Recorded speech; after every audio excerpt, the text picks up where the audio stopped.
আপনারা আমার বিজ্ঞাপনে আমার নামে একটা বিষয় লিখেছেন, দারিদ্র বিমোচনে যাকাতের ভূমিকা। দারিদ্র বিমোচন কথাটা কোত্থেকে আমদানি করছেন তাও জানি না, কোন উদ্দেশ্যে লেখছেন তাও জানি না, কিন্তু দারিদ্র বিমোচন অর্থটা আমাদের বোঝা দরকার। দারিদ্র মানে অভাব, সম্পদের অভাব রে বাংলা ভাষায় দারিদ্র কয়।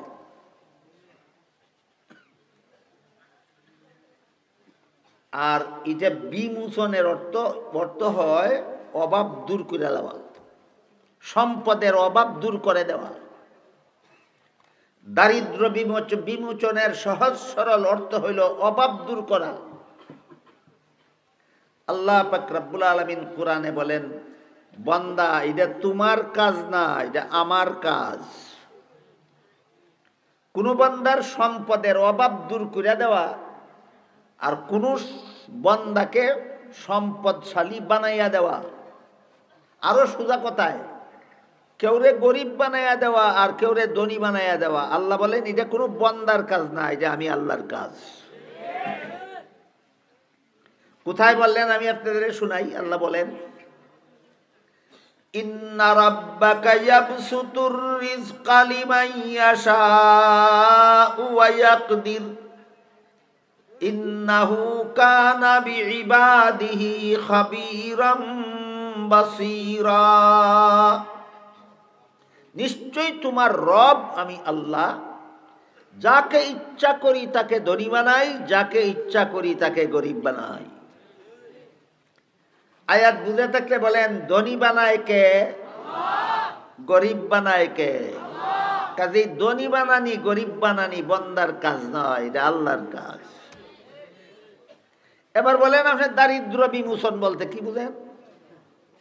যদি দারিদ্র বিমোচন বলতে বুঝেন ধনী বানানি, আল্লাহ বলেন এটা তোমার কাম না, এটা আমি আল্লাহর কাম। এই জন্যই আপনারা দেখতে পাবেন একজন মানুষ সারা জীবন ভর ধনী হওয়ার মতো যত চেষ্টা আছে, সমস্ত চেষ্টা কইরাও সে ধনী হইতে পারে না, গরিবই দেখে। আর একজন মানুষ ধনী হওয়ার জন্য যত চেষ্টা আছে, কোনো কিছু না কইরাও কোনো না কোনো উসিলা আল্লাহ তার ধনী বানাইয়া দেয়। নিজের চেষ্টায় ধনী হওয়া যায় না, আল্লাহ যাকে ইচ্ছা করে তাকে ধনী বানায়। নিজের ইচ্ছায় গরিব থাকা যায় না, আল্লাহ যাকে ইচ্ছা করে তারে গরিব বানাইয়া রাখে। প্রশ্ন জাগে আল্লাহ এমন করেন কেন? এমন করার কারণ, আল্লাহ একদল মানুষকে ধনী বানাইয়া পরীক্ষা করেন আর একদল মানুষকে গরিব বানাইয়া পরীক্ষা করেন। আল্লাহর পরীক্ষার পদ্ধতি দুইটা। একদল মানুষকে আল্লাহ ধনী বানাইয়া পরীক্ষা করতে চান, আর একদল মানুষকে আল্লাহ গরিব বানাইয়া পরীক্ষা করতে চান। কাজেই যাকে আল্লাহ গরিব বানাইয়া পরীক্ষা করতে চাইবেন, তাকে তোমার সমস্ত সম্পত্তি দাইলা দিলেও সে ধনী হতে পারবে না। তাফসীরের কিতাবে এটার উদাহরণ দিয়েছেন এইভাবে। একটা মানুষকে আল্লাহ ধনী বানাবার ইচ্ছা নাই, তুমি যদি তারে একদিনে লাখ টাকা দান করে দাও, 3 দিন পরে গিয়া দেখবা তার কাছে 100 টাকাও নাই। হয়তো জুয়া খেললে শেষ করছে, আর না হয় বিনষ্ট, যে কোনো উপায়ে বিনষ্ট করে ফেলছে। 3 দিন আগে তারে তিন দিন আগে আপনি তারে লাখ টাকা দান করলেন, 3 দিন পরে সে ধনী রইল না কেন? কোনো না কোনো উপায়ে সে তার ধ্বংস, তার সম্পদ, আপনার দেওয়ার টাকা ধ্বংস করে ফেলবে। কেন ধ্বংস করে ফেলবে? আল্লাহর ইচ্ছা নাই সে ধনী হোক। এখন প্রশ্ন যে একদল বান্দার আল্লাহরই ইচ্ছা নাই সে ধনী হোক, এটা কেন?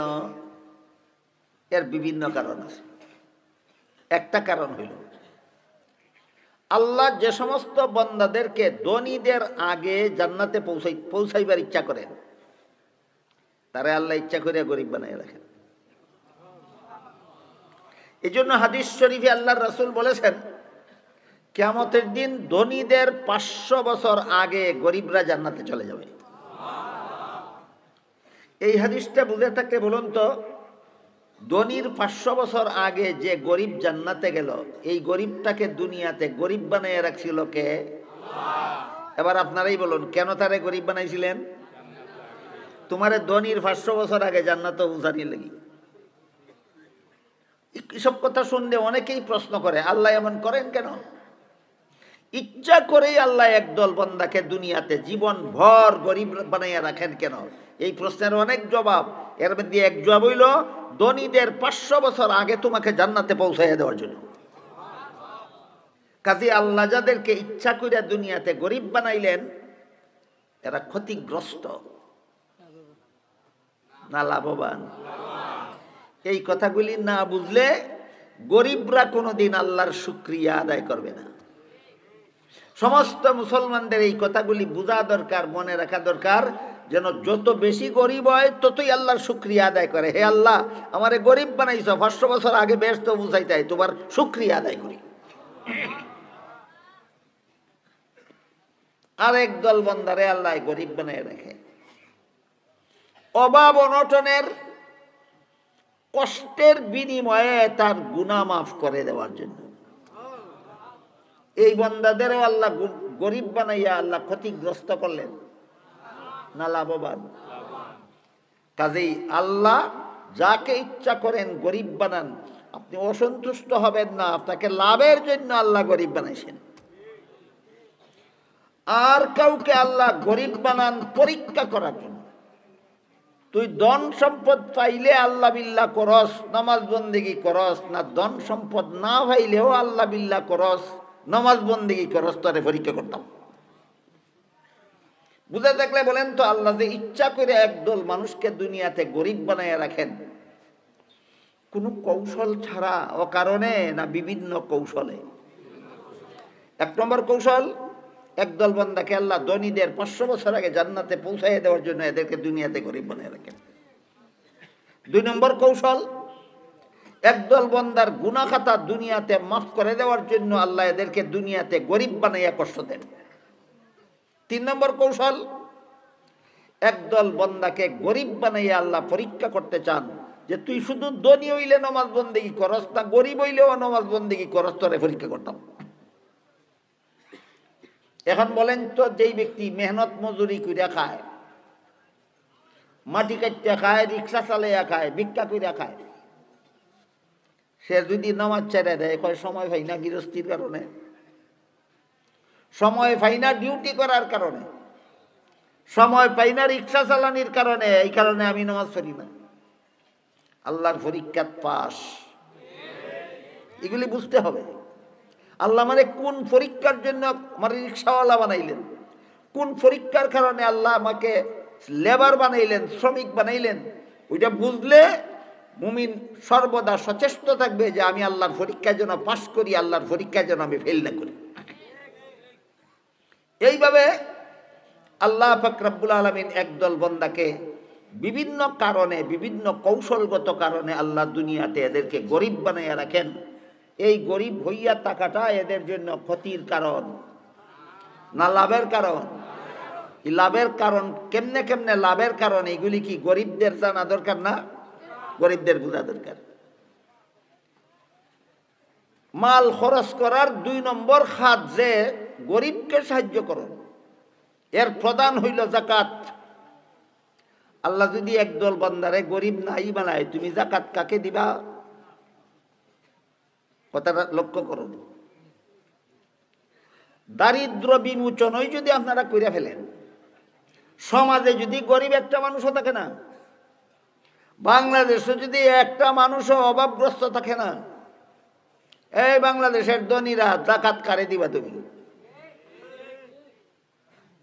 অথচ মাল গরিবরে দান করা, তোমার মাল খরচ করিয়া জান্নাত পাওয়ার, মাল খরচ করিয়া জাহান্নাম থেকে বাঁচার 2 নম্বর খাতই হইল গরিবকে দান করা। গরিব যদি থাকেই না, তুমি যদি সবরে ধনী বানাইয়া ফেলো, যেটারে দারিদ্র বিমোচন কয়, দারিদ্র বিমোচন যদি তোমার হাতে আসে আর তুমি যদি দেশের সব মানুষের ধনী বানাইয়া দাও, বলো ধনীর দল যাকাত দিবা কারে? কাজী আল্লাহ পাক রব্বুল আলামিন একদল রে ধনী বানাইয়া হুকুম দেন যাকাত দে, আর একদল রে গরিব বানাইয়া বলেন তার কাছ থেকে যাকাত না খাইয়া যান বাঁচা। আল্লাহর ব্যবস্থাপনাটা কঠিন না সহজ? এইগুলি বোঝা দরকার। আর একদলকে আল্লাহ পাক রব্বুল আলামিন ধনী বানান পরীক্ষা করার জন্য। ধন না পাইলে অভাবের তাড়নায় আল্লাহরে ডাকো, ধন পাইলে ও আল্লাহরে ভুলিয়া যাও না ডাকো, এই পরীক্ষা করার জন্য। এই মর্মে হাদিস শরীফে উল্লেখ আছে, রাসূল করিম সাল্লাল্লাহু আলাইহি ওয়াসাল্লাম বলেন, হাসরের মাঠে আল্লাহ পাক রব্বুল আলামিন একজন ধনী লোককে বলবেন, আমি আল্লাহ তোরে ধনী বানাইছিলাম দুনিয়াতে, এরপরে আমি আল্লাহ অভাবগ্রস্ত হইয়া তোর কাছে সাহায্যের জন্য গেছিলাম, তুই দুনিয়াতে আমারে সাহায্য করছ না, আজকে বিচারটা হবে। রাসূল বলেন, ওই ধনী লোক আল্লাহরে জিজ্ঞাসা করবে, হে আল্লাহ, তুমি যে আমারে ধনী বানাইছো, নাইলে যে আমি ধনী হইতে পারতাম না, এটা বুঝছি আমি, এটা ঠিক আছে। এটা যদি বুঝা থাকে তাহলে আপনারাই বলেন, ধনী বানানি গরিব বানানি কার কাজ? আল্লাহর কাজ। যদি ধনী বানানিকে আপনি বলেন দারিদ্র বিমোচনের অর্থ ধনী বানানি, আল্লাহ বলেন এটা তোমরার কাজ না, এটা আমি আল্লাহর কাজ। ইন্না রাব্বাকা ইয়াবসুতুর রিজকা লিমান ইয়াশাউ ওয়া ইয়াকদির। ধনী বানানি গরিব বানানি তোমাদের কাজ না, ধনী বানানি গরিব বানানি আমি আল্লাহর কাজ। একদলকে ধনী বানাই বিভিন্ন কৌশলগত কারণে, আর একদলকে গরিব বানাই বিভিন্ন কৌশলগত কারণে।